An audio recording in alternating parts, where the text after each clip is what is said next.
नमस्कार, दो कदम देख रहे हैं आप। मैं हूं आपके साथ दीपिका सिंघल। आज की सबसे बड़ी खबर यह है कि नीट परीक्षा 2026 रद्द कर दी गई है। पेपर लीक के बाद एनटीए का बड़ा फैसला, पेपर लीक की जांच सीबीआई करेगी। 3 मई को हुई थी नीट परीक्षा, नई तारीख का ऐलान अभी तक नहीं हुआ है।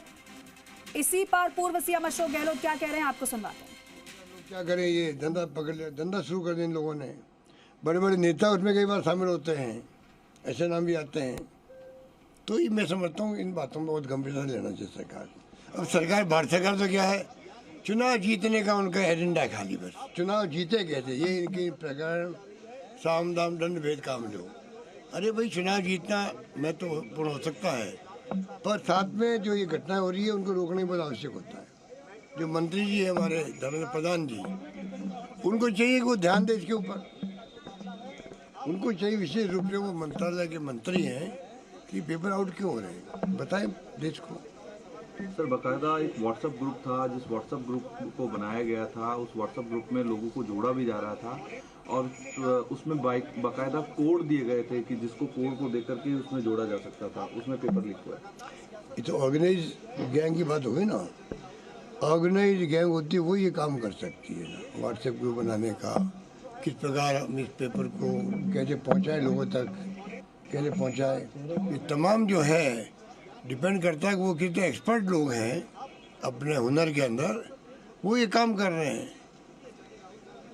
सर, ये 3 तारीख वो मामला जब सामने आ गया तो आप कह रहे कि 14 दिन हो गए, 12 दिन हो गए, तो सरकार अपनी बदनामी के कारण से इस मामले को छिपाए रखना चाहती थी, या कुछ ऐसे लोग हैं जो नेता है उनको बचाने के लिए? पता नहीं है। तो देखो, तय में जाने वाली बात है एसओ जी को, एसओ जी ने क्यों इसमें जानबूझ कर डिले कर रही थी, ये मैं दावे से कह सकता हूँ। एसओ जी के अंदर जो है कॉन्शियस डिसीजन था कि इसको हमें आउट नहीं करना है, जहाँ तक मुझे इत्तला मिल रही है। और एसओ जी ने जानबूझ के एफआईआर दर्ज क्यों नहीं करी। कोई भी केस होता, हमारे वक्त में तो हमने एफआईआर कंपल्सरी कर दी थी, कोई केस की था, वो मैंने समाप्त कर दिया है। एफआईआर दर्ज करने के बगैर आप ऑफिशियली कैसे तफ्तीश कर सकते हो।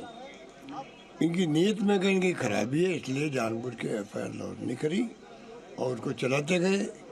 इतने दिन हो गए, अब एनटीए ने इसको जब रद्द किया है तब इनके आंखें खुलेगी कि ये बदनामी पूरे प्रदेश की हुई है, सरकार की हुई है, कि भाई क्या कारण था कि आपने एफआईआर दर्ज करके छात्रों की, जिन्होंने एग्ज़ाम दिए थे, जिन्होंने पता किया बाहर आके भाई ये क्या है, तो वहाँ कर वही एग्ज़ाम में पेपर आए जो हमने देखे बाहर। तो जब खबर मिल गई इनको, तो जो माहौल है देश के अंदर पेपर आउट होने का, हिस्ट्री हमारे सामने है, राजस्थान पेपर आउट होने की हिस्ट्री भी हमारे सामने है। तो क्यों नहीं हमने राजस्थान को तो ज़्यादा लेना चाहिए, गंभीरता से लेना चाहिए, तो क्यों नहीं लिया गया। पूरे मामले में सीकर भी दूरी बना हुआ दिखा है सर। सीकर जहाँ जहाँ कोचिंग इंस्टीट्यूट खड़ी होती है तो वहाँ के नाम तो आते।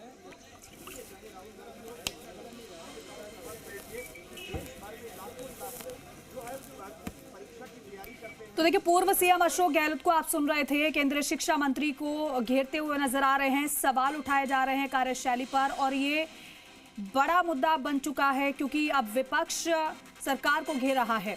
प्रदेश में बताया जा रहा है कि गैस पेपर के जरिए ये पेपर लीक हुआ क्योंकि 410 में से करीब 120 जो सवाल थे वो मेल खाते हुए एग्जाम में सवालों से नजर आए हैं। हालांकि एसओजी पूरे मामले की जांच कर रही है और 13 के करीब लोगों को हिरासत में लिया गया, जिनसे लगातार पूछताछ की जा रही है।